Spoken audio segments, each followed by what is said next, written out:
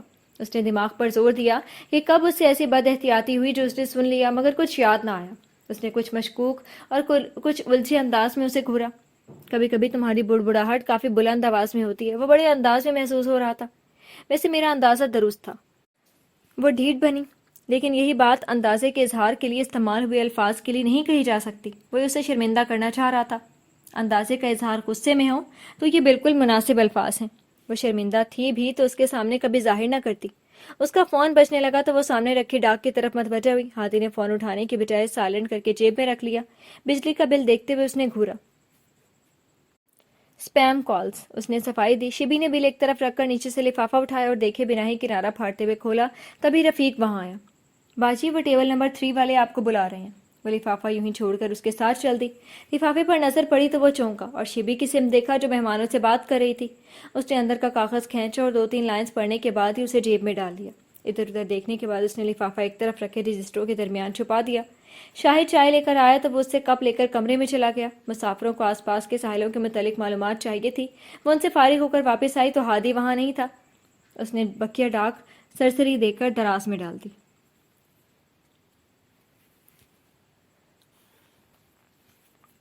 وہ شہر کے بازار میں درزی کے پاس سے اپنے اور رانی کے کپڑے لینے آئی تھی. کندھے سے گرتا پرس سنبھال کر تھیلی دوسرے ہاتھ میں لیتے ہوئے اس نے دائیں طرف دیکھا اور مقصود کو دیکھ کر اعصاب تن گئی. تیزی سے آگے بڑھنے لگی کہ اس کے سامنے کھڑی ہادی کو دیکھ کر جسے قدم اٹھانا بھول گئی. وہ دونوں کسی بحث میں الجھے تھے. کوئی اہم موضوع زیر بحث تھا. یہ دونوں ایک دوسرے کو جانتے ہیں؟ اس نے اچنبھے سے سوچا. ایسی کیا بات ہے؟ ان کے چہرے پر سنجیدگی کے ساتھ تناؤ بھی تھا. وہ کچھ دیر ٹھہر کر آگے بڑھ گئے. مسلسل سوچتے ہوئے اس ملاقات کا جواز جو اسے سمجھ آیا وہ اس کا پارا آسمان تک چڑھا گیا. ہاتھی بازار سے نکل کر ریسٹ ہاؤس کی طرف جانے والے قدرے سنسان راستے کی طرف مڑا ہی تھا کہ سامنے کھڑی شبی کی وجہ سے اچانک بریک لگانا پڑا. وہ اسے شعلہ بار نظروں سے دیکھتی دروازے کی طرف بڑھی. اس کے تاثرات اس کے باخبر ہونے کو آشکار کر گئے تھے. اسٹیئرنگ وہیل پر ہادی کی گرفت سخت ہو گئی تھی.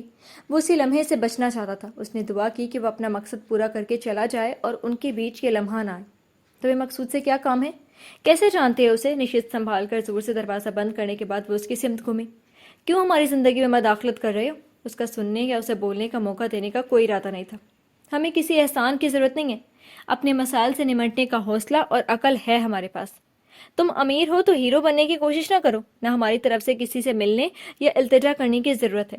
مجھے ایسی ہمدردیاں نہیں پسند جو مجبور اور بے بس ہونے کا احساس دلائیں. ہم اکیلی ہیں مگر اتنی بھی لاچار نہیں. آج تک سب خود ہی سنبھالا ہے. اس لیے تم مقصود اور اس معاملے سے دور رہو. ہادی دونوں ہاتھ اسٹیئرنگ پر رکھے اسٹیئرنگ کو ہی دیکھ رہا تھا. وہ پلٹ کر دروازہ کھولنے لگی تھی کہ نظر ڈیش بورڈ پر رکھی فائل پر پڑی اور اس نے جھپٹ کر اٹھا لی. ہادی نے فوراً اس سے فائل واپس لینا چاہی لیکن اس نے دی نہیں. وہ اتنی تیاری کر چکا تھا کہ کاغذات بھی تیار کروا لیے تھے مگر کون سے اور کیسے وہ فائل کھولتی اس سے پہلے اس کے کانوں میں پگھلا ہوا سیسا گرا. شائستہ جبی؟ ہادی کی آواز انتہائی سرد تھی. اتنی کہ آس پاس سب چٹکنے لگا. اسے لگا زلزلہ آیا ہے اور یکا یک زمین میں بنے شکافوں سے آگ کی لپٹیں نکل رہی ہیں. اللہ کے پاس صرف اپنے برے عمل کا جہنم جھیلنا ہے لیکن دنیا میں دوسروں کے اعمال کا دوزخ بھی ہمارے حصے میں آتا، خاص طور پر اگر وہ دوسرا جنم دینے والی ماں ہو. میں نے پہلے کہا تھا بعد میں مت کہنا. پیچھے سے وار کیا. شبی کو وہ چہرہ اجنبی لگا. پہلی ملاقات سے زیادہ اجنبی. ابھی تو وہ مانوس ہوئی تھی. اتنی مانوس کہ شائستہ جبی کا کیا رشتہ تھا ہادی سے؟ اس کا چہرہ اور آواز چینخ چینخ کر ایک تعلق بتا تو رہے تھے، نفرت اور حقارت کا تعلق. اس نے کانپتے ہاتھوں سے فائل کو مضبوطی سے پکڑا اور دروازہ کھول کر باہر نکلی. وہ گاڑی آگے بڑھا لے گیا. اس نے کبھی نہیں سوچا تھا اس کے خود کے کہے گئے الفاظ اسے اس قدر ذلیل کر دیں گے. کچھ دیر پہلے آئے زلزلے میں آگ میں لپٹے کہکہے تھے، تمسخر اڑاتے کہکہے جو اب بھی اس کے چاروں طرف گونج رہے تھے. آگ سے زیادہ اذیت اور جلن ان کہکہوں میں تھی. یہ نام، یہ داغ، کاش کاش وہ زندگی سے نکال سکتی۔ اس نے کبھی اس ہستی کو خود سے منسوب نہیں کیا تھا، لیکن دنیا اور لوگ بھولتے کہاں ہیں؟ وہ آنی کی بیٹی تھی، آنی اس کی ماں، لیکن کچھ حقیقتیں پتھر پہ کھینچی وہ لکیر ہوتی ہیں جو پتھر کے فنا ہونے کے بعد ہی بنتی ہیں، اور ابھی اس کا نیست و نابود ہونا باقی تھا۔ وہ سڑک کے کنارے ہی بیٹھ گئی۔ اسے ہادی کے الفاظ یاد آئے جسے اس نے مذاق سمجھا تھا، مگر وہ سچ کہہ رہا تھا۔ وہ اس سے چھیننے آیا تھا۔ اسے شائستہ جبی کے نام پر مر جانا چاہیے تھا، یا اپنی غلط فہمی پر۔ اس کی زندگی کا ایک ہی دکھ، ایک ہی پچھتاوا تھا کہ وہ شائستہ کی بیٹی کیوں ہے، اور اب ایک اور ویسا ہی شدید دکھ اور پچھتاوا اس کے دل سے لپٹا تھا۔ اس نے ایسا کیوں سمجھا؟ وہ سب کیوں کہا؟ وہ اتنی شرمندہ تھی کہ اسی وقت فنا ہو جانا چاہتی تھی۔ کاش وہ غلط فہمی میں مبتلا رہتی، اسے روکتی نہ کچھ کہتی۔ کاش یہ اندیکھی آگ اسے بھی راکھ کر دے۔ اس کی عقل اور سمجھ نے اس سے وہ کروایا تھا جس کے لیے اسے زندہ دیواروں میں چنوا دینا چاہیے تھا۔ ایک ہی وقت میں دوہری ذلت اسے سنبھل نہیں رہی تھی۔ وہ نہ کھڑے ہونے کے قابل تھی، نہ گھر تک پہنچنے کے۔ مسلسل اسی لمحے میں مر جانے، مٹ جانے کی خواہش کرتی۔ وہ بالکل سن ہوتی چلی گئی۔ اس کی سوچ اتنی جارح اور شدید ہوتی جا رہی تھی کہ اس کا نظام دفاعی موڈ میں چلا گیا تھا۔ کچھ دیر بعد اس نے فائل کھولی۔ وہ اس کی ماں کا اعمال نامہ تھا۔ اخبار کے تیسرے چوتھے صفحے کی جرائم کے خبروں کے تراشے اور کچھ کمپیوٹر پرنٹ آؤٹس، وہ سب دھوکہ دہی، فراڈ اور لوٹ کی خبریں تھیں۔ مختلف شہروں اور علاقوں کی الگ الگ خبروں کا خلاصہ پرنٹ آؤٹس میں درج تھا۔ ان سب جرائم کے پیچھے ایک ہی منظم گروہ تھا جو معصوم افراد کا بھروسہ جیتنے کے بعد ان کا روپیہ پیسہ لوٹ کر انہیں کنگال کر دیتا تھا۔ اس گروہ کے ارکان میں اس کی ماں کا نام بھی تھا۔ مختلف خبروں میں وہ 2 عورتیں اور 4 مردوں کی الگ الگ دھندلی سی تصویریں تھیں۔ اس نے بھی افواہیں اور باتیں سن رکھی تھی کہ اس کی ماں غلط صحبت اور غلط کام میں ملوث ہو گئی ہے، لیکن وہ غلط کام یہ ہوگا، اسے کہاں علم تھا؟ اسے یاد آیا کہ کچھ دن پہلے وہ 2-3 آدمی شائستہ جبی کا پوچھتے ہوئے ان کے گھر آئے تھے۔ بہت دیر تک وہ آنی سے مختلف سوالات کرتے رہے تھے۔ آنی اس کے بعد بہت نڈھال اور دکھی سی تھی۔ اس کے پوچھنے پر انہوں نے بتایا تھا کہ وہ تفتیشی ایجنسی کے لوگ تھے جنہیں شائستہ جبی کی تلاش تھی۔ اب اسے ہادی کی آمد، قیام اور مقصود سے اس کی ملاقات سب سمجھ میں آ گیا تھا۔ وہ سارے سوال جو اس کے اندر اٹھتے رہے تھے یوں ہی نہیں تھے، آج اسے ان سب کے جواب مل گئے تھے۔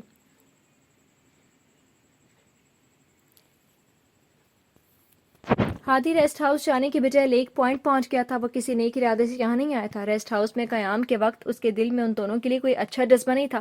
تب ان کے ساتھ ہنس کر مسکرا کر بات کرتے ہوئے وہ منافقت کا اظہار کرتا تھا، مگر اتنا برا اسے شائستہ کی سچائی جاننے کے بعد بھی نہیں لگا تھا جتنا اب لگ رہا تھا۔ اسے افسوس تھا کہ فائل اس نے وہاں کیوں رکھ چھوڑی تھی۔ اگر وہ شبی کے ہاتھ نہ لگتی تو اسے اب بھی کچھ کہنے کی ضرورت نہیں تھی۔ وہ اپنا کام کر کے خاموشی سے چلا جانا چاہتا تھا۔ یہ اچانک تبدیلی اس سچائی کا ثبوت تھی جو ان کے درمیان حائل تھی، حائل رہنا تھی۔ وہ رات 10 بجے کے بعد ریسٹ ہاؤس پہنچا تھا۔ گاڑی ایک طرف لگا کر وہ دروازہ کھول کر اندر داخل ہوا۔ اتنی دیر ہو گئی تھی، پھر بھی دروازے اندر سے مقفل نہیں تھے۔ اسے امید تھی وہ ادھر ہی اس کے انتظار میں بیٹھی ہوگی، لیکن وہاں کوئی نہیں تھا۔ صاحبان کے بعد والا حصہ عبور کر کے ریسٹ ہاؤس اس کے سامنے پہنچا تو کمرے کے باہر اس کا سامان رکھا تھا اور قریب ہی ہاتھ باندھے شیبی کھڑی تھی۔ اس نے کچھ کہے بغیر اس کے بازو سے گزر کر اپنی چابی سے دروازہ کھولا۔ چیک کر لو، اندر کچھ نہیں ہے، سب یہاں رکھا ہے، اٹھاؤ اور نکلو۔ وہ پیچھے مڑی۔ ہادی نے دروازہ پورا کھولا اور اپنا سامان اٹھایا۔ اس کا ارادہ بھانپ کر وہ چوکھٹ پر دونوں ہاتھ رکھے دروازے کے بیچ کھڑی ہو گئی۔ اس کھلی دشمنی کے بعد تمہیں لگتا ہے کہ میں تمہیں یہاں رہنے دوں گی؟ مالک تم نہیں ہو۔ وہ اس کے برعکس بہت شانت تھا۔ پھر بھی اتنا اختیار رکھتی ہوں کہ تمہیں یہاں سے نکال دوں۔ کوشش کر لی، اب ہٹو۔ وہ دونوں ایک دوسرے کی آنکھوں میں دیکھ رہے تھے۔ دشمنی نبھا لی، اب دوستی نبھاؤ۔ مقصود اور اس کا ہوٹل ہی تمہارے لائق ہے۔ میرے لیے اتنا نہ سوچو، مجھے زیادہ علم ہے میرے لائق کیا ہے کیا نہیں۔ اب کے وہ ذرا سا مسکرایا۔ انہیں خیال نہیں رہا کہ ان کی آوازیں اونچی ہو گئی ہیں۔ پیچھے دروازہ کھلنے کی آواز پر دونوں چونکے۔ کیا ہو رہا ہے یہاں؟ نیند سے جاگتی آنی کی حیران کن آواز میں تشویش تھی۔ سامنے کا منظر دیکھ کر وہ ہول گئی تھی۔ شبی چوکھٹ سے ہاتھ ہٹا کر وہاں سے دور ہوئی تھی۔ وہ جب تک ممکن تھا یہ بات ان سے چھپانا چاہتی تھی، اور اب اس سے زیادہ ممکن نہیں رہا تھا۔ یہ کوئی عام مہمان نہیں ہے آنی؟ ان کے قریب جا کر کھڑی ہوئی۔ ہیں؟ آنی کی خاک سمجھ میں آیا۔ یہ حضرت مقصود سے ملے ہوئے، اس نے دل پر پتھر رکھ کر کہا۔ ان کا کہا اچھا لڑکا ہے، اسے یاد تھا۔ ہادی بیگ وہیں چھوڑ کر ان کے پاس آیا۔ آپ صبح تک انتظار کریں تو میں آپ کو اپنا موقف اور ارادہ بتاؤں؟ وہ آنی سے یوں مخاطب ہوا جیسے وہ وہاں موجود ہی نہیں ہے۔ کیسا ارادہ؟ ان کی ساری نیند ہوا ہو گئی تھی۔ آنی، اس کی باتوں میں نہ آئیں اور اسے ابھی یہاں سے جانے کا کہیں۔ نہ بیٹا، ایسی آدھی رات کو مہمان کو باہر نہیں کرتے۔ یہ مہمان نہیں ہے، وہ جھنجھلا گئی۔ آپ کہیں گی تو میں ابھی چلا جاؤں گا۔ انہوں نے باری باری دونوں کی غیر معمولی شکلیں دیکھی۔ کوئی کہیں نہیں جا رہا، ہم صبح بات کریں گے۔ نہیں آنی، وہ بے قرار سے ان کے سامنے آئی۔ کوئی بات نہیں کرنی نہ سننی، اب ان کے یہاں رہنے کی کوئی ضرورت نہیں ہے، وہ کسی صورت اسے وہاں برداشت نہیں کر سکتی تھی۔ آنی، اس کی ضد توڑنے کا یہی واحد ذریعہ تھا۔ میں آپ کا ریسٹورانٹ 11 لاکھ میں خریدنا چاہتا ہوں۔ شبی کو جھٹکا لگا۔ Bloody rich! اس نے منہ سختی سے بند کیا لیکن دل میں گالی دی تھی۔ آپ چاہیں تو یہ سارا پروسیس کل سے شروع ہو سکتا ہے۔ آپ مقصود کو اس کی رقم لوٹانے کے بعد تمہاری خیرات نہیں چاہیے ہمیں، اس کے بدتمیزی پر آنی ٹھٹکی۔ بات صرف اتنی نہیں تھی، یہ ان دونوں کی ملی بھگت ہے آنی۔ مقصود نے پہلے ہی کم قیمت بتائی اور یہ اس سے کچھ زیادہ تاکہ ہر حال میں یہ جگہ انہیں مل جائے۔ لیکن ہادی ایسا کیوں کرنے لگا؟ ان کی جانچتی نظریں شبی پر ٹکی تھیں۔ شائستہ جبی، شبی نے کہا اور آنی نے شبی کو پکڑا۔ شبی نے قہر آلود نظر ہادی پر ڈالتے ہوئے انہیں سنبھالا۔ یہ ان کا بدلہ ہے۔ تو تم اس معمولی جگہ کو کیوں خرید رہے ہو؟ ہمارا اس سے کوئی لینا دینا نہیں۔ وہ اب زیادہ حیران تھی۔ کم ظرفوں کو اس سے کوئی فرق نہیں پڑتا۔ کوڑی کے داموں میں ہماری آمدنی کا واحد ذریعہ ہم سے چھن جانے کے بعد ہمارے پاس ریسٹ ہاؤس کو فروخت کرنے کے علاوہ کوئی اور راستہ نہیں ہوگا۔ اس کے بعد ہم مفلس اور بے گھر ہو جائیں گے۔ کل کو یہ مکان بھی ہم سے اسی طرح چھین لیا جائے گا۔ ان کا کرم کہ ایک جھٹکے میں نہیں، دھیرے دھیرے مار کر ہماری موت کا تماشا دیکھا جائے گا۔ بات پیسوں کی نہیں، ہمیں برباد کرنے کی ہے۔ اور ہائی وے بریک اس کی ابتدا ہے۔ انتقام میں انصاف کون دیکھتا ہے؟ وہ رونا نہیں چاہتی تھی لیکن اس کی آواز اس وقت بھر آ گئی تھی۔ کچھ دیر کے لیے وہ تینوں خاموش تھے۔ تم کمرے میں جاؤ، صبح بات کریں گے۔ آنے کی آواز میں جیسے آس پاس کے سارے ٹیلوں اور تالابوں کا بوجھ تھا۔ اس کا ہاتھ ہٹا کر اندر کی طرف بڑھی۔ خود کو یوں دکھی نہ کرو۔ یہ خود ساختہ سوچیں، قصور اور الزام کمزور ایمان اور کمزور دل والے کرتے ہیں، اور میں نے تمہیں کمزور نہیں بنایا ہے نا؟ ان کے گلے لگ کر آواز سے رونے لگی تھی۔ باہر کھڑا ہادی فائل لیے واپس پلٹ گیا۔ کچھ دیر نانا نانی اور بچپن کی باتیں کرنے کے بعد آنی سو گئی، لیکن اسے نیند کیسے آتی؟ اس وقت بھی اس کا دل کر رہا تھا ہادی کے کمرے میں جا کر اسے وہاں سے نکال دے۔ وہ کمرے سے باہر نکل آئی۔ وہ یوں ہار نہیں مان سکتی تھی، نہ اتنی آسانی سے دھوکہ کھا سکتی تھی۔ اب جب کہ وقت سے پہلے ہی وہ اس کا منصوبہ اور ارادہ جان گئی تھی تو اس پر واجب تھا آخری سانس اور آخری حد تک اسے اس کے مقصد میں ناکام کرنے کی کوشش اور جدوجہد کرتی۔ سائبان میں آ کر ٹہلتے ہوئے اسے یہ سب چھن جانے کا احساس رلا گیا۔ ان دونوں کے علاوہ جبار بھائی، افروز، آستھا تائی، سونو، شاہد اور رفیق کے بھی رزق اور جذبات بھی اس جگہ سے جڑے تھے۔ سارا کھیل پیسوں کا تھا جو اس کے پاس نہیں تھے اور ہادی کے پاس بے حساب تھے۔ Bloody rich! ٹھیک ہی گالی ہے کہ اس کے لیے، اس نے سوچا۔ کہیں سے وہ مقصود کا قرض لوٹا سکتی تو آنی نے بھی اسے بیچنے کا خیال دل سے نکال دینا تھا۔ سب سے اہم، وہ اسے جیتنے نہیں دینا چاہتی تھی۔ کسی خیال کے تحت اس نے رجسٹر کھولا اور مطلوبہ چیز دے کر اس کی آنکھیں چمکنے لگی۔ بہت دور کا خیال ہی، مبہم بھی، لیکن کوشش کرنا وہ خود پر فرض کر چکی تھی۔ صبح آنی فجر کے وقت جاگے تو اسے نہ پا کر انہیں لگا اپنا ذہن بٹانے کھلی ہوا میں کہیں پاس ہی گئی ہوگی، لیکن جب 1 گھنٹے بعد بھی نہیں وہ لوٹی تو انہیں فکر ہوئی۔ اس کا فون لگایا جو بند تھا، اب ان پر گھبراہٹ سوار ہونے لگی۔ وہ آگے صاحبان میں آئیں۔ جبار بھائی یا محی الدین کے بیٹے کو فون کرنے کا سوچ رہی تھی، کاؤنٹر پر نظر پڑی۔ خاص انہیں نظر آ جائے، شبی نے ایسے ویسے چڑ رکھی تھی۔ میں ہائی وے بریک کو بچانے کی آخری کوشش کرنے جا رہی ہوں، دعا کریں کامیاب لوٹوں۔ فون بند ہے تاکہ آپ مجھے روکنے اور واپس بلانے کی بیکار ضد نہ کریں۔ آج شام یا کل تک واپس آ جاؤں گی۔ نیچے اس کا نام لکھا تھا۔ انہوں نے سر تھاما اور اسٹول پر بیٹھ گئی۔ یا اللہ، کہاں گئی ہے اب یہ لڑکی؟ کون ہے اس دنیا میں ہمارا جس سے مدد مانگی جا سکتی ہے؟ کیا بینک گئی ہے یا نہیں؟ شائستہ کا تو پتہ تک نہیں معلوم کسی کو، اس کے پاس کیسے جا سکتی ہے؟ انہوں نے پھر فون لگایا لیکن بے سود۔ ضرور دانیہ کی یہاں گئی ہوگی، وہی ایک جگہ انہیں سمجھ میں آئی۔ وہ خود تو سفید پوش تھیں لیکن اس کے سسرالی رشتہ داروں میں پیسے والے موجود تھے۔ 8 بجے ہادی فائل لیے ان کے سامنے موجود تھا۔ اس نے شبی کا نہیں پوچھا۔ اچھا ہی تھا اس کی خیر موجودگی میں وہ آنی سے بات کر لی۔ آنی، اس نے پہلے شائستہ جبی اور اپنے بارے میں انہیں سارا سچ سنایا تھا۔ میں یہاں ان کی تلاش میں ہی آیا تھا، پھر یہ جگہ اتنی اچھی لگی کہ تفریح کے لیے رکیا، لیکن ہائی وے بریک خریدنے کے پیچھے کوئی غلط اور بری منشا نہیں ہے۔ میں جانتا ہوں آپ کا اس سارے معاملے میں کوئی رول نہ کوئی قصور۔ یہ آپ کے اور میرے دونوں کے لیے فائدے کا سودا ہے۔ مقصود محض 5 لاکھ میں یہ جگہ اور ریسٹورانٹ خریدنا چاہتا ہے جو اس کی اصل قیمت سے بہت کم ہے۔ میرا اس جگہ کے لیے کچھ اور منصوبہ ہے۔ میرے لیے یہ سڑک کے قریب کی جگہ اہم ہے۔ میں اپنا نقصان نہیں کروں گا، نہیں چاہتا ہوں کہ آپ کا نقصان ہو، اس لیے اس جگہ کی اصلی قیمت یعنی 11 لاکھ میں یہ لینے کے لیے تیار ہوں۔ اگر آپ راضی ہیں تو میں نے سب کاغذات اور فارمیلٹیز پوری کر لی ہیں، آپ کو بس میرے ساتھ چل کر دستخط کرنے ہیں۔ اس نے 2-4 فائلیں سامنے رکھی۔ بیٹا، تم یہاں تفریح کے لیے رکے تھے کہ جگہ خریدنے؟ آنی، میں بزنس مین ہوں۔ جب اور جہاں فائدہ مند چیز نظر آ جائے میں اسے بزنس کے نقطہ نظر سے دیکھتا اور پرکھتا ہوں۔ خیر سے جھوٹ تو وہ ابتدا سے ہی کہہ رہا تھا۔ تفریح کے دوران بھی یہ بھی ایک ایسی ہی ڈیل ہے۔ اللہ نے تمہیں ہمارے لیے مدد کا فرشتہ بنا کر بھیجا ہے بیٹا. میں تیار ہوں، چلو. اس نے ان سے سب سچ کہہ دیا تھا. اتنا ہی ان کے بھروسے کے لیے کافی تھا. وہ مقصود کو دینے کا ارادہ کر چکی تھی تو ہادی کو دینا اس فیصلے سے بہتر فیصلہ تھا. وہ اٹھ کر کھڑی ہوئی. ہادی کو ان کی معصومیت اور بھول پر نادم کر گئے تھے. سفر کی اسے عادت نہیں تھی. کجرا کے ایک انجانے شہر کا اتنا لمبا سفر. منزل پر پہنچنے تک اس کا حال بے حال تھا. بکھرے بال، سوکھے ہونٹ، شکن زدہ ملگے سے کپڑے اور تھکن زدہ چہرہ. مطلوبہ پتے پر پہنچنے سے پہلے اس نے منہ بھر دھو کر بکھرے بال ہاتھ سے ہی سنوار لیے تھے. وہ کہیں آتی جاتی نہیں تھی تو اس کا پرس بھی ایمرجنسی میں لگنے والی لوازمات سے خالی رہتا تھا.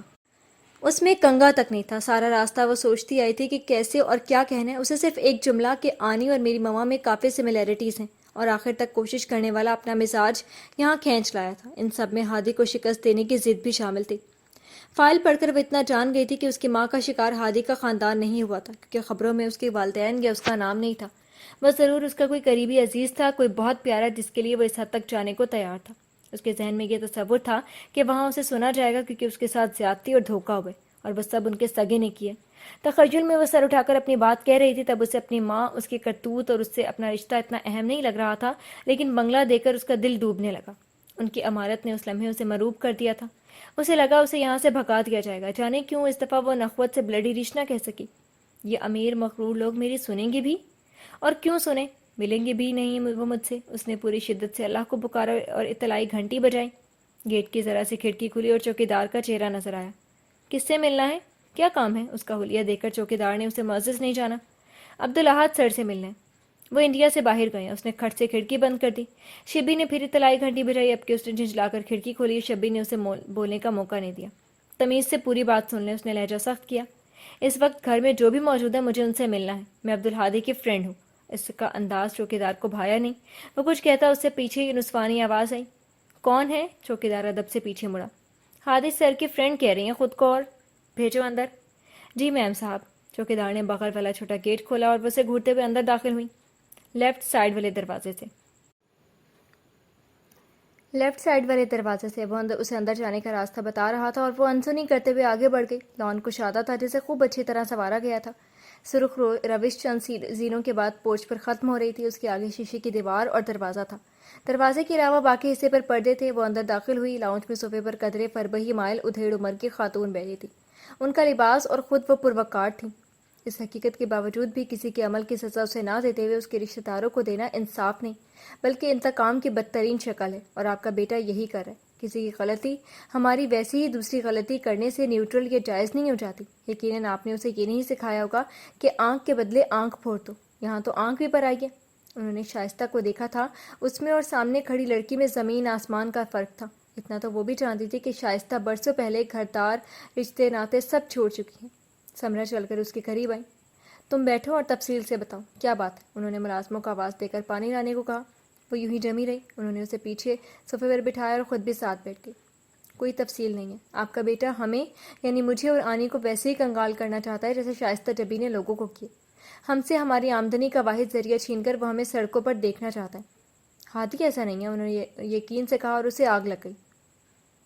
والدین اور بچوں کی سوچ میں زمین آسمان کا فرق ہوتا ہے. ان کی عادتیں، مزاج اور طرز زندگی ایک سے نہیں ہوتے. میں اور آپ کا بیٹا بھی اس کی مثال ہے. نیک والدین کی اولاد نیک اور گناہ گار کی والدین کی اولاد بری ہی ہو، ایسا کوئی قانون نہیں ہے.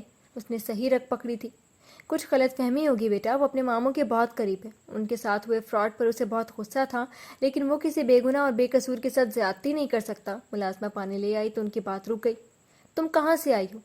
انہوں نے پوچھا. گلاس خالی کر کے لوٹاتے ہوئے اس نے اپنے شہر اور ضلع کا نام لیا تو وہ چونکی. اوہ، اتنا لمبا سفر کیا. وہ کچھ دیر پرسوچ سی اسے دیکھتی رہی. نام کیا ہے تمہارا؟ شبی. شبی آفصاف حسین.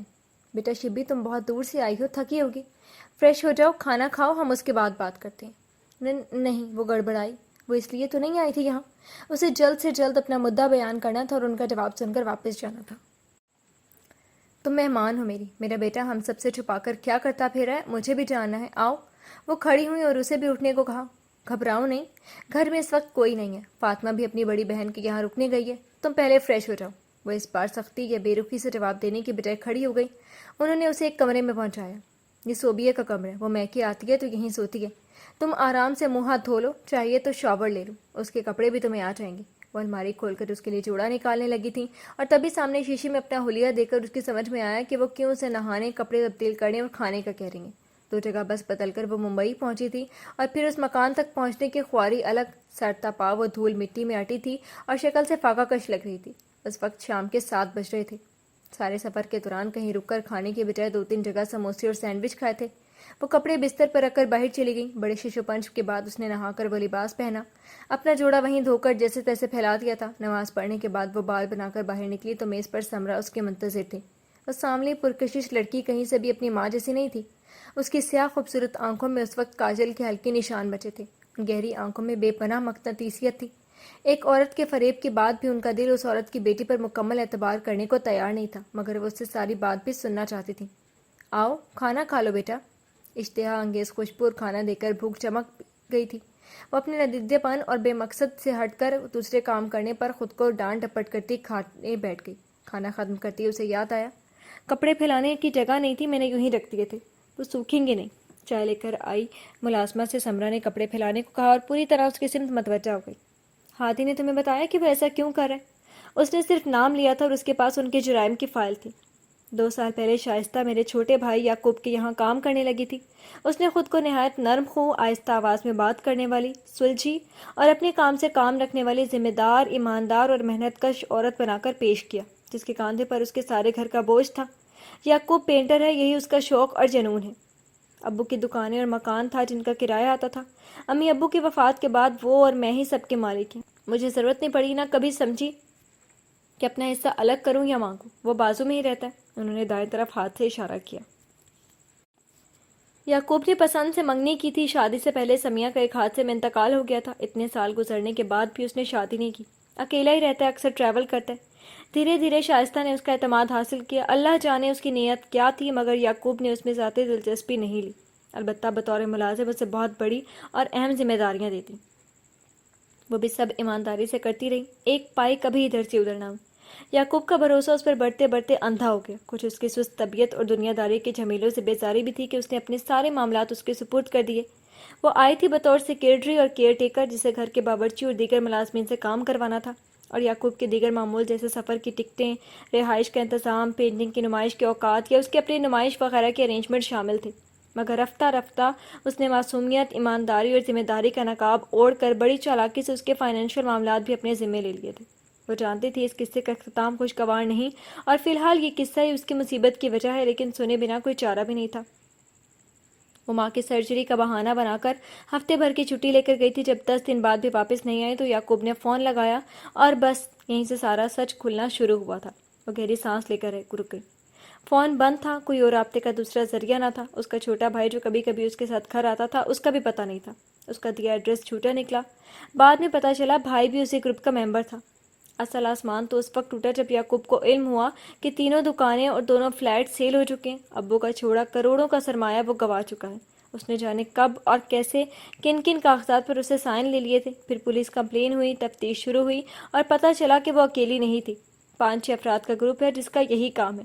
یعقوب ان کا پہلا شکار نہیں تھا، لیکن اتنا بڑا ہاتھ انہوں نے پہلی بار مارا تھا۔ اللہ جانے کون کون ان کے ساتھ شامل تھا۔ مجھے تو لگتا ہے پولیس سے بھی کوئی ملا ہوا ہوگا، ورنہ ہر بار بچ کیسے گئے۔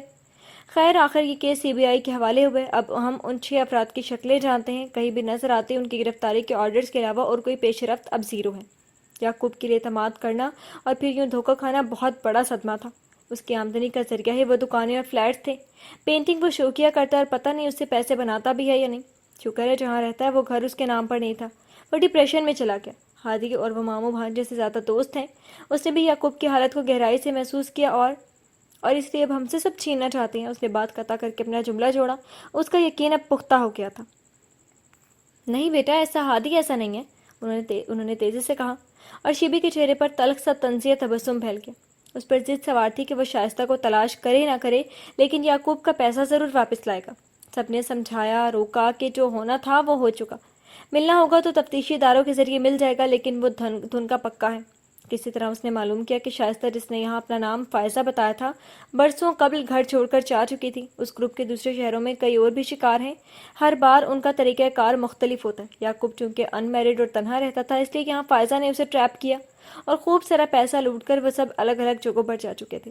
میں تمہاری بات سن کر حیران ہوں کہ وہ تم تک کیسے پہنچ گیا۔ گھر سے تو وہ یہ کہہ کر گیا تھا کہ دوستوں کے ساتھ لداخ روڈ ٹرپ پر جا رہا ہے۔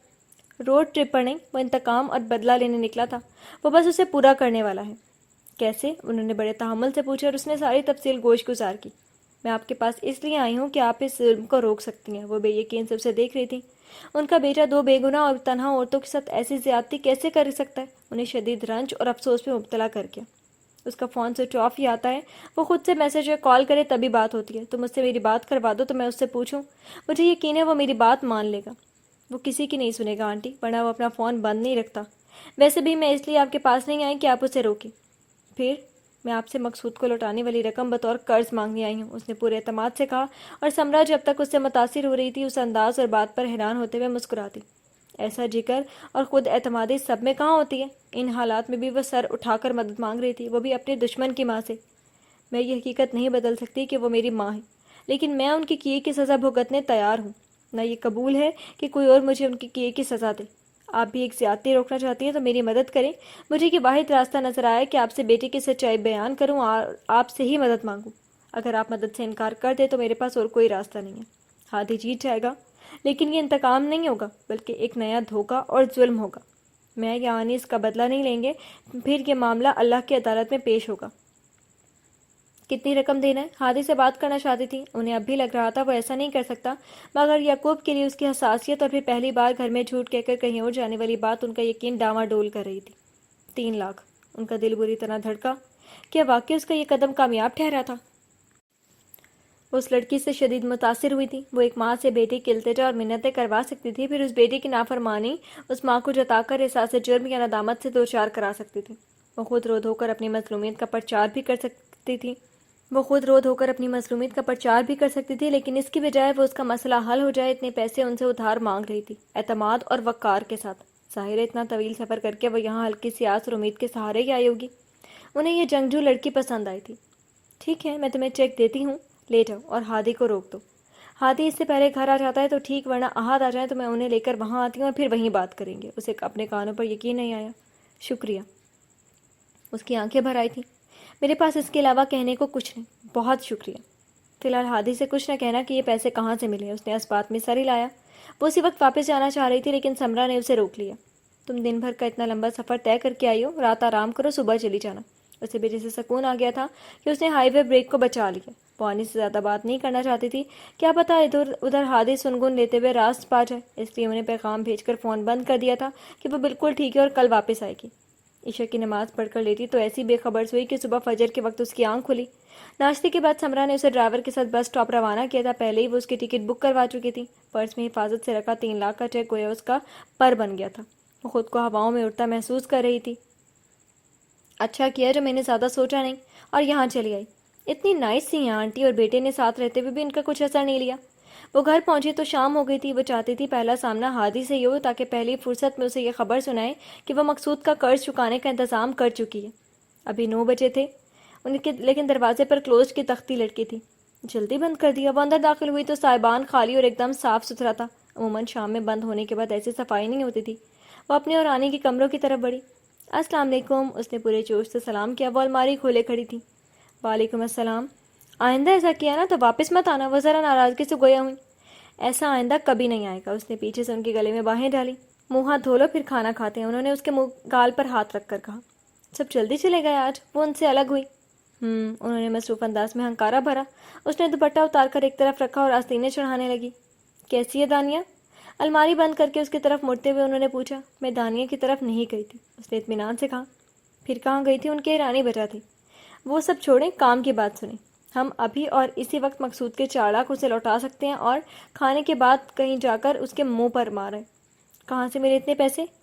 چوری نہیں کیا آنی، یہ بھی قرض ہی ہے، بنا انٹرسٹ کے، لیکن ہم اب ہائی وے بریک کو بچا لیں گے۔ ہائی وے بریک بک چکا ہے۔ وہ پھر الماری کی سمت پلٹ گئی۔ نہیں، بمشکل اس کی آواز نکلی۔ کیا کہا آپ نے؟ اس نے شانوں سے پکڑ کر ان کا رخ اپنی طرف کیا۔ ہائی وے بریک بک گیا ہے اور مقصود کو اس کا پیسہ لوٹا دیا۔ اب ہم کسی کے مقروض نہیں، بلکہ ہمارے پاس چند لاکھ بچے بھی ہیں۔ Bloody rich! اس نے انہیں چھوڑا اور تیزی سے باہر نکلی، دھاڑ سے ہادی کے کمرے کا دروازہ کھولا اور بے یقینی سے سب کی طرف دیکھا۔ اس کا بیگ کہیں نہیں تھا۔ وہ باہر آئے تو آنی بھی باہر کھڑی تھی۔ وہ چلا گیا۔ کیوں کیوں کیوں آنی؟ کیا انہیں ایسا؟ وہ رو رہی تھی۔ اتنی کیا جلدی تھی، میرا بھی انتظار نہیں کیا؟ شدید پچھتاوا اور افسوس تھا، کاش وہ انہیں ایک فون کر دیتی کہ مقصود کے لیے پیسے لوٹانے کا انتظام ہو گیا ہے۔ اس کی حد درجہ احتیاط ہی اسے لے ڈوبی تھی۔ تم فریش ہو جاؤ، میں کھانا نکال رہی ہوں۔ وہ اسے اس کے دکھ اور آنسوؤں کو مکمل نظر انداز کرتی باورچی خانے میں چلی گئی تھی۔ کمرے میں آ کر اس نے خود کو سنبھالنے کی کوشش کی، لیکن ذرا دیر میں اس نے سارا کمرہ تہس نہس کر دیا۔ اس کے ایسے غضبناک تیور زندگی میں پہلی بار ہوئے تھے۔ اس کی تیش بھری بھیگی آواز آنے تک پہنچ رہی تھی۔ انہوں نے دوپٹے سے آنکھیں صاف کی اور کھانا گرم کرنے لگی۔ جب اس کی آوازیں آنا بند ہو گئیں تو وہ ٹرے میں 2 رکابیاں، پیالہ اور روٹیاں رکھ کر اندر آئیں۔ میز، تپائی، دروازہ، شوکیس اور طاقوں کے سامان، کچھ سالم کچھ ٹوٹا پھوٹا، سارا کمرے میں بکھرا تھا، اور وہ دیوار سے لگی بیٹھی تھی۔ انہوں نے ٹرے پلنگ پر رکھی، پھر فرش پر گری تپائی اٹھا کر پلنگ کے قریب رکھ کر ٹرے اس پر رکھ دی۔ آؤ کھانا کھا لو، وہ اس کے قریب آئی۔ یہ سب میری ماں کی وجہ سے آنی، وہ کھوئی کھوئی سی آواز میں کہنے لگی۔ ان کے گناہوں کی سزا مل رہی ہے ہمیں، ہم اس سے بچ نہیں سکتے۔ ہماری کوششیں اور اچھے کام ان کے گناہوں کے آگے بڑے معمولی اور ہلکے ہیں۔ آنی اس کے قریب بیٹھ گئی۔ اس سے زیادہ بے وقوفی والی بات میں نے آج تک نہیں سنی۔ آپ بہت سادہ اور معصوم ہیں آنی، لوگوں کو اور دنیا کو بھی ایسے ہی سمجھتی ہیں، لیکن دنیا کا کاروبار ایسے ہی تو چلتا ہے۔ چند لوگ عبرت کا نشان بنائے جاتے ہیں تاکہ دوسرے باز رہیں، ہم وہی عبرت کا نشان ہیں۔ آنی کے چہرے پر مسکراہٹ بکھر گئی۔ انہوں نے اس کے بکھرے بال چہرے سے ہٹائے۔ میری جان، دنیا کا کاروبار جو چلاتا ہے وہ سب سے بڑا منصف ہے۔ عذاب اور اجر کے معاملے میں اس سے زیادہ غیر جانبدار کوئی نہیں، نہ اس سے زیادہ ہمدرد اور راحم کوئی ہے۔ یہ سزا نہیں، آزمائش تھی، اور دیکھو ہم اس میں کھرے اترے۔ اب بھی ہم نے سود کے بنا قرض چکا دیا، ہمارے پاس چھت ہے، کچھ پیسہ بھی، ہاتھ پار سلامت ہے۔ تم کیوں اتنا مایوس ہو رہی ہو؟ میں آپ کی طرح نہیں سوچ سکتی آنی، اس نے تلخی سے کہا۔ اس نے تو خود کو شائستہ جبی کا نام لیا تھا، اس نے چھپایا نہیں کہ وہ بدلہ لینے ہم سے سب چھینے آیا ہے، اور اس نے بدلہ لے لیا، ہماری مجبوری کا فائدہ اٹھایا، اونے پونے یہ ریسٹورانٹ خرید کر احسان بھی جتا دیا۔ آپ اصل مقصد نہ دیکھ رہی ہیں، نہ دور کا سوچ رہی ہیں۔ ریسٹ ہاؤس ہمیں کچھ نہیں دے سکتا، چند ماہ بعد جب پیسے ختم ہو جائیں گے تو کیا کریں گے ہم؟ تب ایک بار پھر وہ مسیحا بن کے آئے گا اور چند لاکھ کا چیک ہمارے آگے رکھ کر ہمیں ان 2 کمروں تک محدود کر دے گا، پھر ایک دن یہ بھی چھین لے گا۔ ایک ہی بار میں سب ختم کرنے کی بجائے ہماری بے بسی، لاچاری اور تکلیفوں کو دیکھنا اسے زیادہ خوشی اور اطمینان دے گا۔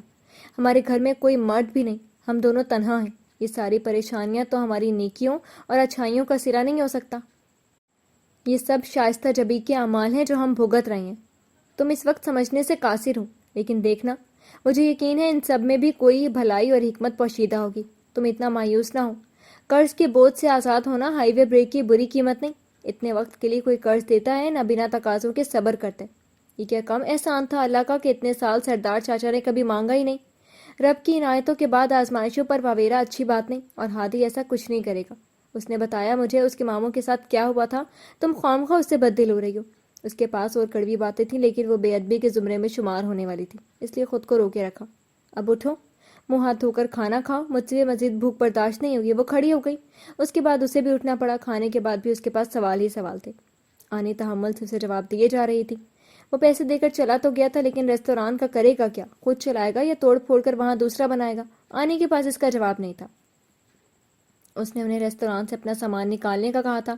ملازمین کی چھٹی کر دی گئی تھی۔ بنا کسی پیش کی اطلاع کے نوکری چھن جانے پر اس نے یہ احسان کیا تھا کہ انہیں اگلے 1 ماہ کی تنخواہیں دیتی تھی۔ اس کے اندر ڈر مضبوط ہو گیا تھا کہ کچھ وقت بعد وہ کسی بہانے سے ان کا مکان بھی چھین لے گا۔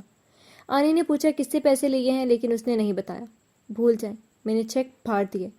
جیسے شائستہ جبی اور میں ہوں، ویسے ہی آنٹی اور ہادی، ایک نالائق اور دوسرا لائق۔ اس نے سمرہ کو پیغام بھیج کر چیک پھاڑ دیا، اور اس کے بعد اس نے فون سوئچ آف کر دیا تھا۔ جسے بھی خبر ہو رہی تھی، ہر کوئی تعزیت اور تفصیل کے لیے فون کیے جا رہا تھا۔ اس کا دل دنیا سے اچاٹ ہو گیا تھا۔ کبھی وہ ہادی سے بدلہ لینے کا سوچتی، اس کی ماما کو استعمال کرنے کا خیال آتا، پھر آنی کو دیکھتی تو اپنی سوچ پر شرمندہ ہو جاتی۔ ریسٹ ہاؤس کے مکین کا قیام اس کے اندر بھی کہیں ہو چکا تھا۔ یہ احساس اسے خود سے ناراض کر چکا تھا۔ اسے خود پر غصہ آتا، کیسے اس نے اس کو پہچاننے میں غلطی کی، کیوں اسے اتنی اہمیت اور جگہ دی۔ ہر گزرتے دن کے ساتھ ہادی کے لیے اس کا غصہ بڑھتا ہی جا رہا تھا۔ کبھی اس کا دل کرتا آئندہ کبھی اس کے سامنے نہ ہو، تو کبھی دل کرتا اسی وقت اس کے سامنے پہنچ کر اسے اس کے پست ذہنیت، کم ظرفی اور بزدلی کا احساس کرائے، جو اس سے 2 عورتوں سے بدلہ لینے جیسے گھٹیا کام کروا چکی تھی۔ میزیں، کرسیاں اور ریستوران کا دیگر سامان ایک اور ہوٹل والا ان سے چند پیسوں میں لے گیا تھا۔ وہ بھی دھیرے دھیرے اپنا سامان وہاں سے دوسرے کمرے میں منتقل کر چکی تھی۔ ہائی وے بریک کا بورڈ نکلا تو اسے بہت رونا آیا تھا۔ اس کا دل دنیا سے اچاٹ ہو گیا تھا۔ آنی چلتے پھرتے حوصلے بڑھاتی امید افزا باتیں کرتی مگر اسے وہ سب الفاظ کھوکھلے محسوس ہوتے تھے۔ ان سے ہادی نے جو کہا تھا اس کا یقین وہ کر چکی تھی۔ انہیں شبی کا ڈر اور خوف کہ وہ پھر یہی دہرائے گا غیر ضروری اور غلط لگتا تھا، جبکہ اسے آگے تاریکی ہی دکھائی دیتی تھی۔ اسے ریسٹ ہاؤس اور اس کی پرانی عمارت سے کوئی امید نہیں تھی۔ روتے بسورتے دن گزر رہے تھے کہ اچانک ایک دن سرکاری محکمے سے کچھ لوگ بلڈوزر کے ساتھ وہاں پہنچ گئے۔ ان کے پاس سرکاری کاغذات اور عدالت کا حکم نامہ یا اجازت نامہ تھا، جس کے مطابق مکان کے آگے والی تعمیر غیر قانونی تھی اور اسے ڈھانا تھا۔ اس دن شہر کی 2 اور چھوٹی دکانوں کے آگے کی تعمیرات توڑی گئی تھیں۔ آنی ہکا بکا تھی لیکن وہ خوب ہنسی۔ اس نے اللہ کا شکر ادا کیا جس نے انہیں بچا لیا تھا اور ہادی کو خوب سزا دی تھی۔ وہ جو ان کا نقصان کرنے چلا تھا خود اپنا کروا بیٹھا تھا۔ وہ اس کی صورت کا تصور کر کے ہی کہہ لگا رہی تھی۔ سچ ہے، انتقام اندھا کر دیتا ہے، اس نے سوچا۔ محی الدین نے جب انہیں ریستوران کا مشورہ دیا تھا تو کہاں تک ان کی زمین ہے، یہ جانچ اور سرکاری کاغذات اور محکموں کے کام انہوں نے کیے تھے۔ جانے ان سے غفلت ہوئی تھی، انہوں نے اس پر زیادہ توجہ نہیں دی تھی یا کچھ لے دے کر معاملہ نپٹا لیا تھا۔ آنی نے جب زمین اور مکان کے پرانے کاغذات دیکھے تو ان کے مطابق ریستوران کی جگہ ان کی ملکیت نہیں تھی۔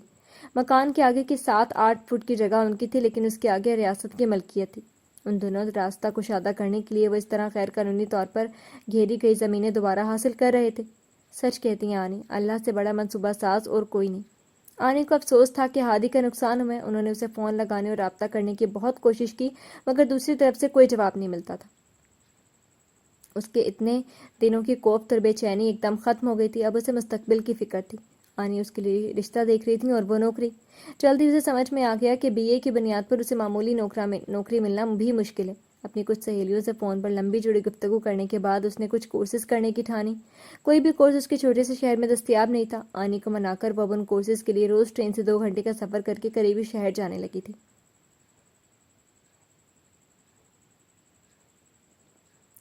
زندگی معمول پر آ گئی تھی۔ وہ دفتر بھی جانے لگا تھا۔ گھر آ کر اس نے سمرا اور یعقوب دونوں کو سچ بتا دیا تھا۔ ماموں اس کی حساسیت اور اس قدر آگے بڑھ جانے پر خود سے شرمندہ تھے۔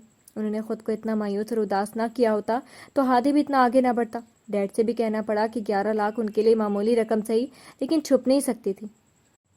جب بھی آنی کے فون سے اس کے نمبر پر کال آتی وہ عجیب سے احساس میں گھر جاتا تھا۔ دھیرے دھیرے وہ بھی آنا بند ہو گئی۔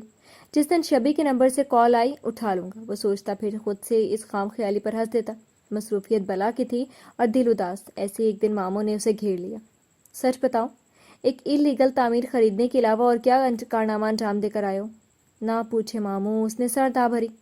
لگتا ہے آپ کی طرح مجھے بھی ساری عمر کوارا رہ کر گزارنی پڑے گی۔ اللہ نہ کرے، اس نے مذاقن کہا تھا مگر وہ ایک دم سنجیدہ ہو گئے تھے۔ تمہارا ماموں زندہ ہے ابھی، سچ سچ بتاؤ مجھے، اور اسے ان کے آگے دل کھولنا پڑا۔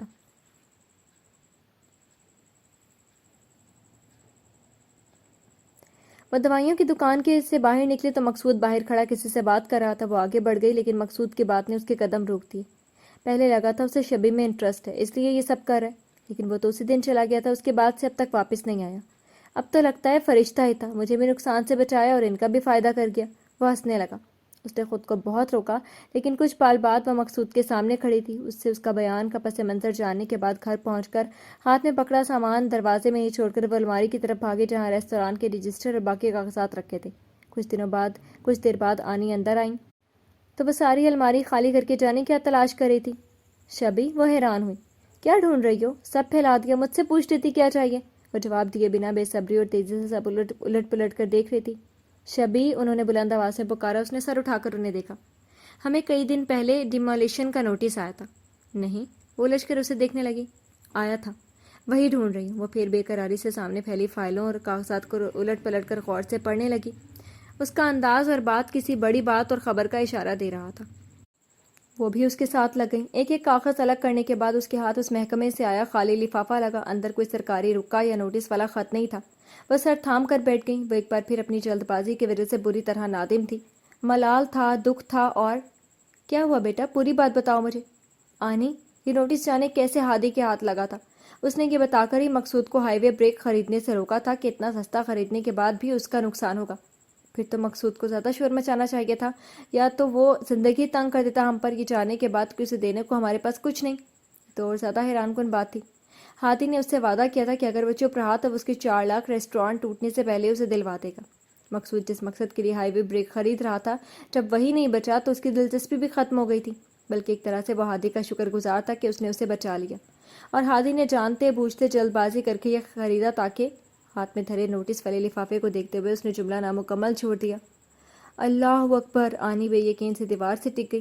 وہ جانتا تھا یہ جانے کے بعد آپ کی اصول پسند طبیعت پر نقصان برداشت کر لے گی، لیکن مقصود کو فروخت کریں گی نہ کسی دوسرے کو، اور ہائی وے بریک ہاتھ سے جانے کے بعد ہمارے پاس کچھ نہیں بچتا تھا۔ وہ ابھی نڈھال سے ان کے قریب بیٹھ گئی۔ اس پر ایک ایک بات ایک ایک باریکی مکمل واضح ہو گئی تھی، اس کا بند فون بھی، اور اب تک ان سے رابطہ نہ کرنے کی وجہ بھی کہ یہ سچ کھل ہی نہ جانا تھا، اور اس کے بعد آنی اسے روپے لوٹانے جیسی کوشش نہ کریں۔ اس سے خوش ہونا چاہیے تھا، لیکن اس کے اندر بہت سارا دکھ بھر گیا تھا۔ مجھے تو پتا تھا وہ اچھا بچہ ہے۔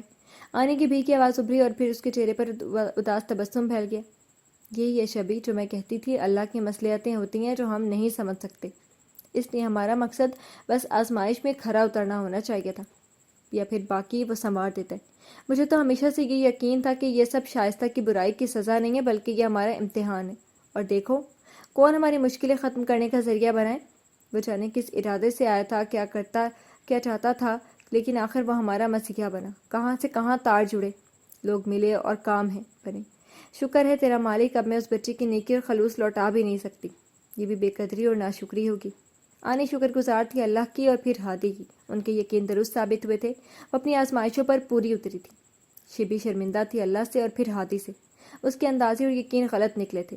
اسے افسوس اور شرمندگی تھی اپنی سوچ پر کہ آزمائشوں کو سزا سمجھ کر ڈیل کرتی رہی، کہ اس ایک سوچ سے نیت بنتی ہے، نیت سے عمل اور عمل سے اجر۔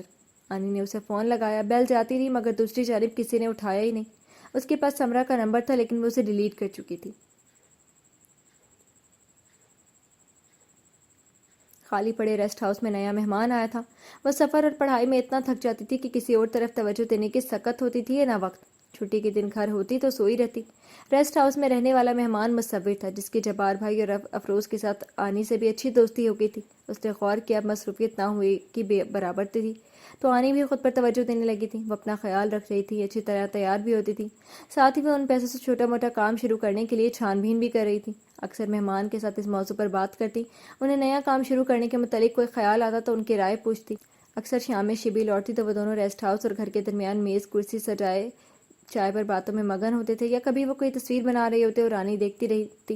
رک کر وہ بھی دروازہ سلام کر دیتی تھی۔ گھر کے سامنے ریستوران کی کھلی اور خالی جگہ دیکھ کر دل بیزار بھاری ہو جاتا تھا۔ سامنے لیپ ٹاپ کھلا تھا مگر اس کا دھیان کہیں اور تھا۔ سمرا کچھ دیر چپ چاپ دیکھتی رہی، پھر پٹ کو انگلی سے بجایا۔ وہ چونکا، پھر مسکرایا۔ آئے نا ماما، بزی ہو؟ نہیں۔ اس نے لیپ ٹاپ بند کیا۔ خود سے فیصلہ نہیں کر پا رہے تو بات کرو۔ وہ بیڈ کے کنارے بیٹھ گئی۔ کیسا فیصلہ؟ اس نے گہری سانس لی۔ انجان بننا یا انہیں ٹالنا ناممکن تھا۔ جو کرنا تھا میں کر چکا، اور اب وہ چیپٹر کلوز ہو چکا ہے۔ لگ تو نہیں رہا۔ اس نے ہاتھ اٹھا کر شانے اچکائے۔ آپ کو کیوں یقین نہیں آتا؟ تم خود اپنی روٹین اور اپنی حالت پر ذرا غور کرو تو تمہیں بھی یقین آئے۔ کل آج بھی پوچھ رہے تھے کہ ٹرپ سے آنے کے بعد ہادی فریش نہیں لگ رہا۔ ان کے پاس اس کا واقعی کوئی جواب نہیں تھا۔ یعقوب ٹھیک ہوا تو اب تم نے اس کی جگہ سنبھال لی ہے؟ بالکل نہیں ماما، اس نے سختی سے تردید کی۔ میں ڈپریسڈ یا مایوس نہیں ہوں، بس۔ وہ رک گیا۔ سمرا نے آئی برو اچکا کر آگے بات جاری رکھنے کا اشارہ کیا۔ ڈونٹ نو ماما، کیا ہو گیا؟ لیکن وہ لوگ میرے ذہن سے نکلتے ہی نہیں۔ ایک بار ملا۔ وہ چپ رہا۔ کیا تم شبی سے ڈر رہے ہو؟ وہ مسکرائیں۔ اس نے تو جو کیا تھا اس کے بعد ڈرنا تو چاہیے تھا مجھے۔ اس کا اشارہ اس کی اور سمرا سے ملاقات کی طرف تھا۔ تم کیا سوچ کر گئے تھے وہاں؟ میں کچھ سوچ کر نہیں گیا تھا، بس مجھے شائستہ یا اس سے جڑے کسی شخص یا خبر کی تلاش وہاں لے گئی تھی۔ میرے اندر غصہ تھا، بہت زیادہ غصہ۔ میں ان کے ساتھ کچھ برا ہی کرنا چاہتا تھا مگر کیا نہیں۔ پہلے مجھے یہی لگا کہ وہ ان سے رابطے میں ہے۔ اتنا بڑا ریسٹ ہاؤس اور وہ ریسٹورانٹ فراڈ کے پیسوں سے ہی قائم ہوا ہے۔ وہ دوسروں کی محنت کی کمائی لوٹ کر یوں عیش کر رہی ہیں، لیکن جلد ہی سب کلیئر ہو گیا اور میں حد درجہ کنفیوز۔ وہ دونوں مجھے ماموں سے زیادہ بڑی وکٹمز لگی تھیں، اور پھر اس سچویشن میں بھی آنے کا بینکوں سے قرض لینے کا انکار اور ریسٹورانٹ دینے کی تیاری مجھے ان کی ثابت قدمی اور یقین کا یقین کر آ گئی۔ میں بہت امپریس ہوا۔ وہ دونوں دنیا میں کسی شائستہ کی موجودگی اور اس کی الٹی سیدھی حرکتوں سے انجان اور بے پرواہ ہو کر جی رہی تھی۔ وہ شبی کے نانا نانی کو یاد کرتی تھی، لیکن شائستہ جبی کا ذکر نہ اچھا نہ برا کبھی نہیں کیا۔ اسے اس طرح انہوں نے دانستہ اپنی زندگی اور باتوں سے نکالا تھا تاکہ شبی اس کے سائے اور خیال سے بھی دور رہے۔ مجھے پہلے کی بات بڑی عجیب لگتی تھی کہ کیسے ایک بیٹی اپنی ماں کو یاد نہیں کرتی یا اس کے بارے میں تجسس نہیں رکھتی، لیکن وہاں رہتے ہوئے سمجھ میں آیا کہ اس لیے کہ آنی ہی ماں ہے تو کسی اور ماں کی کمی کا خیال کیسے آ سکتا ہے۔ ان کا ریلیشن شپ بڑا نیچرل تھا، کافی کمیوں کے باوجود بھی ان کی زندگی بڑی بھرپور اور مکمل تھی۔ پھر اتفاق سے وہ نوٹس میرے ہاتھ لگا اور اسی پل میں جانتا تھا کہ یہ بات پتہ چلتے ہی وہ سچ مقصود کو بتا دیں گے۔ پھر وہ ریسٹورانٹ خریدے گا نہیں اور قرض یوں ہی رہے گا۔ کیا پتا وہ اس وقت ریسٹ ہاؤس لینے کی بات کرتا یا کسی اور طریقے سے تنگ کرتا۔ بس پھر اس کے آگے ایزی تھا فیصلہ۔ وہ کئی نازک احساسات گول کر گیا کہ ماں سے کہنا مناسب نہیں تھا، اور اگر شبی پہلے پہنچ جاتی پیسے لے کر تو شاید تب بھی ایک اور قرض کے بجائے آنی ریسٹورانٹ دینا مناسب سمجھتی۔ اب کیا کرو گے؟ اب کیا کرنا ہے؟ شائستہ جبی کا بھوت اترا تمہارے سر سے یا نہیں؟ اتر گیا، اس نے سرد آ بھری۔ وہ کسی دن اپنے انجام کو پہنچ ہی جائے گی۔ ان سے میں نے یہ بھی سیکھا کہ بری اور تلخ باتوں یادوں کو زندگی میں کم سے کم اہمیت اور جگہ دینی چاہیے تاکہ ہم بھرپور طریقے سے جی سکیں۔ جنہیں احساس اور پرواہ نہیں، ان کے لیے اپنی زندگی خراب کرنا نادانی ہے۔ انصاف اللہ پر اور انتقام وقت پر چھوڑ دینا سب سے اچھی اسٹریٹجی ہے۔ واہ واہ، سمرا نے متاثر ہو کر ہلکے سے تالی بجائی۔ میرا بیٹا تو میچور اور فلاسفر ہو کر واپس آیا ہے، وہ چیخ گیا۔ وہ تو میں پہلے سے ہوں ماما، اگر واقعی ہو تو پھر دیر نہ کرو اور جاؤ۔ مجھے آنی سے ملنے کا اشتیاق ہے اور شبی کو دوبارہ بلکہ ہمیشہ دیکھنے کی خواہش بھی۔ انہوں نے بیٹی کی مشکل آسان کی۔ آہٹ پر وہ جھٹکے سے پلٹی۔ یہ منظر جانے کتنی دفعہ وہ خواب میں دیکھ چکی تھی۔ پل بھر کو لگا ابھی آنکھ کھل جائے گی اور کمرے کا گھپ اندھیرا ہوگا۔ اس نے پلکیں جھپکائیں، منظر وہی تھا۔ وہ بینچ کے دوسرے سرے پر آ کر بیٹھ گیا۔ شبی نے نظریں افق پر جما دیں۔ آج ہادی کو ارد گرد کے حسن کی پرواہ نہیں تھی، اس کی آنکھیں اپنے مطلوب پر ٹکی تھیں۔ اس دن میں نے یہ بھی سوچا تھا کہ تمہیں دھکا دے دوں۔ ہادی خاموشی سے اسے دیکھتا رہا تو کچھ دیر بعد اس نے کہا۔ وہ پہلے کی طرح تل ملاتا طنز کرنا چاہتی تھی پر ذرا سی ہی کامیاب رہی۔ نہ دے کر اچھا کیا، خود کو نقصان سے بچا لیا۔ ادھر پہلے والے زوم اب بھی تھے۔ اب تمہیں شوٹ کرنے کا دل کر ہے۔ اس بار لہجے کی تیزی بڑی خاردار تھی، مگر آنکھیں نم ہونے لگی جو ہادی سے چھپی نہیں رہی تھی۔ مانا میں نے دیر کر دی، لیکن رحم کرو، بندہ ویسے ہی سالم نہیں ہے۔ اتنے غریب تو ہونے کی گردہ بیچنا پڑے۔ وہ جانتی تھی کہ آواز کا تنتنا اتنی ہی دیر ہے جب تک وہ گردن موڑ کر اسے نہ دیکھے، اس لیے نظر آسمان پر ہی رکھی۔ کڈنی نہیں، دوسرے اعصاب بکتے ہیں۔ اس نے سینے پر ہاتھ رکھا۔ تم خریدنے والوں میں سے ہو۔ آخر میں بلڈی ریچ، اس بار اس نے بلند آواز میں کہا۔ مسلسل افق کے تیز اور اجلے نارنجی رنگ کو دیکھنا مشکل ہو رہا تھا، آنکھیں اب برسنے کو تھیں۔ تم جیسے مجھ جیسے بلڈی ریچ کو بھی خرید لیتے ہیں۔ شیبی کو اس کا جملہ بھی مسکراتا محسوس ہوا، مزید ضبط مشکل تھا۔ وہ اٹھنے لگی تھی کہ وہ ڈوبتے سورج اور اس کے بیچ دیوار بن کر کھڑا ہو گیا۔ میں ایک پرپوزل لے کر آیا ہوں، لہجے میں سفید پرچم لہرا رہا تھا۔ میری طرف سے انکار ہے۔ شیبے کا لہجہ اس پرچم میں چھید کرنے والا پتھر تھا۔ اسے بے وقوف تو بہرحال بنایا گیا تھا، کچھ ندامت تھی اور اسے دیکھتے ہی غصہ بھی اود آیا تھا۔ سننے کے بعد انکار سے انکاری ہو جاؤ گی؟ ہادی کا متبسم لہجہ اس کی چھٹی حس جگا گیا، جو اسے جھنجھوڑ رہی تھی کہ اللہ کے واسطے اب چپ رہنا لڑکی۔ لیکن لڑکی عقل کے گھوڑے کے لگام چھوڑ چکی تھی۔ اسے کسی کی طلب، کسی کی آرزو نہیں، وہ یہ جتانا چاہتی تھی۔ دنیا کی کوئی طاقت میرا انکار نہیں بدل سکتی۔ وہ اس کے بازو سے نکل کر سیڑھیوں کی طرف بڑھی۔ ریسٹ ہاؤس میں ٹھہرا مہمان میرے ماموں یعقوب انور ہے۔ میشی کے پیر جم گئے، اور وہ آنے سے شادی کے خواہش مند ہیں۔ اس نے سختی سے آنکھیں میچی۔ دنیا میں ذلت اور خواری اسی ایک شخص کے ہاتھوں لکھی تھی، جو اقرار اور اعتراض وہ خود سے بھی نہیں کر پاتی تھی۔ انجانے میں بڑے واضح انداز میں وہ دونوں دفعہ اس دشمن جاں کے مقابل ہو گئے تھے۔ تم اپنے لیے انکار کر سکتی ہو، آنے کے لیے نہیں۔ وہ اس کے سامنے آ کر بڑے دلنشی انداز میں مسکرایا۔ ویسے تم نے کیا سوچ کر انکار کیا تھا؟ وہ جھک کر اس کی آنکھوں میں دیکھ رہا تھا۔ شبی نے پوری قوت سے دونوں ہاتھوں سے اسے دھکا دیا اور سیڑھیاں پھلانگ گئی۔ نیچے اس کی کار کھڑی تھی، وہ بے تحاشا گھر کی سمت بھاگ رہی تھی۔ اس پر ہادی کے بعد یکایک پوری کھلی تھی۔ آنی اور ماموں؟ بڑے دنوں بعد وہ دل سے مسکرائی۔ بھاگتے ہوئے گھر پہنچی اور پھولی سانسوں کے درمیان اس کی بے ربط سی بات سننے کے بعد آنی نے کہا، میں پہلے دن سے جانتی ہوں۔ اس نے اپنی دانست میں آنی کے سر پر بم گرایا تھا، جو ان کے اطمینان سے دیے جواب کی صورت میں اس کے سر پر پھٹا تھا۔ تم اتنی مصروف ہو کہ کتنے دنوں سے بیٹھ کر بات کرنے کا موقع ہی کہاں ملا، ورنہ سب بتاتے تمہیں۔ سب؟ سب۔ انہوں نے ہاتھ کھینچ کر اسے پاس پلنگ پر بٹھایا۔ وہ اپنے بھانجے کا مسئلہ لے کر آئے تھے۔ وہ تم سے ہادی کے متعلق بات کرنا چاہتے تھے، مگر تمہارا کورس ختم ہونے تک میں نے انہیں رکنے کا کہا تھا۔ اس کے متعلق بات؟ اس نے اعتماد سے کہہ کر ایسی ممکنہ گنجائش رد کرنا چاہی، لیکن آنکھیں جھکیں اور جملہ مکمل کرنا مشکل ہو گیا۔ اس کے متعلق یہ بات کہ جس طرح اور جو کچھ کر کے وہ یہاں سے گیا تھا، اس وجہ سے نہیں، بلکہ اس نے جس طرح سے تمہیں شائستہ کے بارے میں بتایا تھا، اس کو لے کر وہ دوبارہ تمہارا سامنا کرنے سے کترا رہا تھا۔ کہیں سے لگا تو نہیں؟ ذرا دیر پہلے کا منظر یاد کر کے اس نے دل میں کہا، اچھا بچہ تو وہ مجھے ہمیشہ لگا، اب اگر یعقوب صاحب کے پروپوزل پر تم مان جاؤ تو میرے لیے اس سے بڑی خوشی اور کیا ہوگی۔ ہادی نے بھی ایک پروپوزل دیا اور پھر آنی اس شرط پر تیار ہوئی کہ وہ نکاح اسی وقت کرے گی جب اس کی شادی ہو جائے۔ ماموں بھانجے دونوں ہی ایک ایک عدد پروپوزل کے ساتھ موجود تھے۔ ایک آنی نے قبول کر لیا اور ایک شیبی نے۔ جبار بھائی اور افروز کی خوشیوں کا ٹھکانہ نہیں تھا۔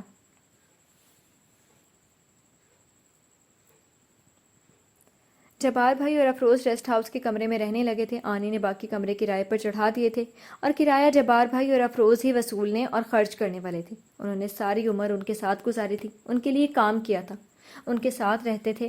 چاہتے تو شہر جا کر کسی بڑے ہوٹل میں خانسامہ بن سکتے تھے، لیکن انہوں نے ان دو عورتوں کو تنہا نہیں چھوڑا تھا۔ اپنے بڑے ابا سے کیا وعدہ کہ وہ ان کا خیال رکھیں گے، آخر تک نبھایا تھا۔ وہ سب 2 دن کے لیے آئے تھے۔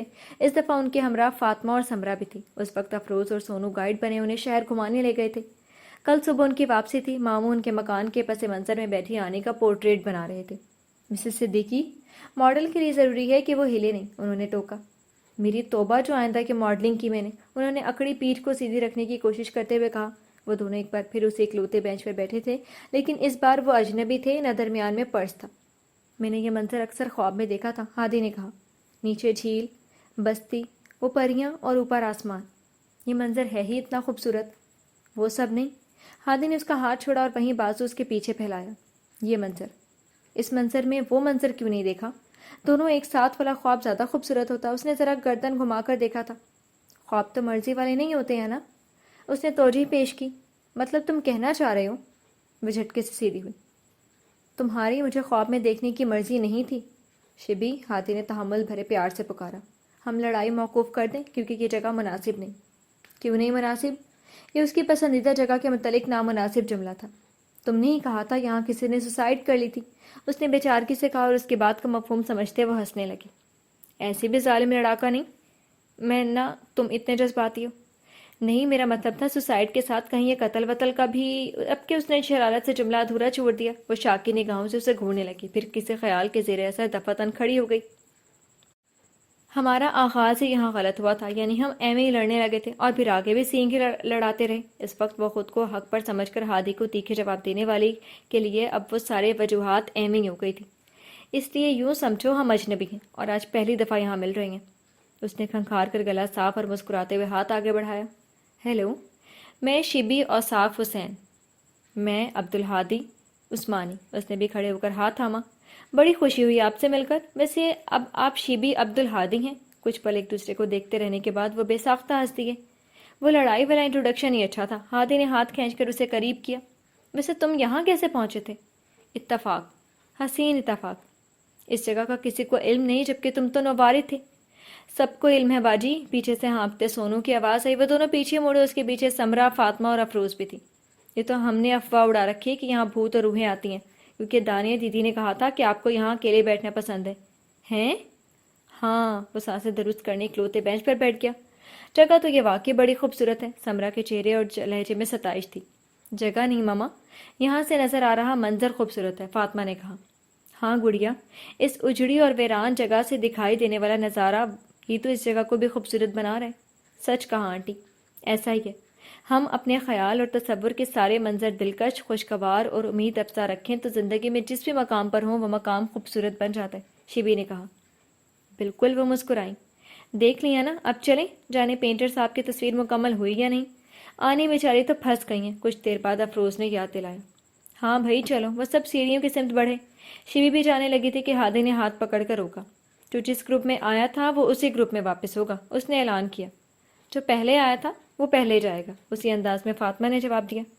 شبی اس جگہ کی ان آفیشیل مالکن ہے اور یہ جگہ بدنام بھی ہے، تم پنگا نہ لو اس سے۔ سمرہ نے اسے چھیڑتے ہوئے بیٹی کو ڈرایا۔ اس نے شاکی نظروں سے ہادی کو دیکھا جو ان کی پہلی ملاقات کا احوال تفصیلاً سب کو سنا چکا تھا۔ نہیں آنٹی، میرا کولمبس ہونے کا غرور تو سونو نے آتے ہی توڑ دیا تھا، اس نے تعصب سے کہا۔ یہ کیا ہے؟ سیڑھیوں کے قریب پہنچ کر سونو کو دور کی چیز نظر آ گئی تھی اور اس کی نظر کا پیچھا کرتے ہوئے شبی اور ہادی کو بھی۔ وہ بھاگ کر سونو کے سامنے دونوں ہاتھ پھیلا کر کھڑی ہو گئی۔ ساری افواہیں سچ ہو جائیں گی اگر تم فوراً سب کو لے کر یہاں سے گئی نہیں تو، اس نے آنکھیں دکھاتے ہوئے دھمکایا۔ وہ فصیل بنی کھڑی رہ گئی اور اس کی صف میں غدار نکل آیا۔ ہادی جگہ کے نام والی تختی کے نیچے خشک پتوں کے درمیان صاف چھپتے بھی نہیں، سامنے آتے بھی نہیں کہ تفسیر بنا ڈبہ اٹھا چکا تھا۔ تم نے ایک بھی یوز نہیں کیا؟ اندر کسی ایک کاچل کی بھی سیل ٹوٹی نہیں تھی. سب کی سوالیہ اور مزے لیتی نگاہیں شبی پر تھی. وہ ڈبے کو یہاں سے نیچے پھینک کر جھیل برد کر دینا چاہتی تھی، لیکن اس کی سوریاں دے کر عجیب سی تسلی ملتی تھی. اسے پھینکنے کا ارادہ کبھی تو کامیاب ہوگا، اس امید پر وہ اب تک وہاں موجود تھا. اس نے کچھ لمحے آنکھیں گھما کر سب کو دیکھا اور تیزی سے پلٹ کر ہاتھے سے ڈبہ چھین کر سیڑھیاں بھرنے لگی. شبی رکو تو، گر جاؤ گی، سنبھل کر. ایسا کیا ہے باکس میں شبی؟ اس کے پیچھے اترتے ہوئے وہ سب اسے آوازیں دے رہے تھے. اس کے ہونٹوں پر مسکراہٹ تھی اور دل مسرت سے لبالب تھا. وہ ڈبہ سینے سے لگا کر ایک بار پھر گھر کی طرف دوڑ پڑی جہاں اس کے آنے کا بھی یہی حال تھا. جی تو ڈیئر لسنرز، کیسے لگا آپ کو آج کا ناول؟ میں امید کرتی ہوں آپ کو یہ ناول بہت پسند آیا ہوگا. کمنٹ سیکشن میں اپنی ناول کے بارے میں اپنی رائے کا اظہار ضرور کیجیے گا. پھر حاضر ہوں گی کسی نیو ناول کے ساتھ. تب تک کے لیے اجازت دیجیے. شکریہ. اللہ حافظ.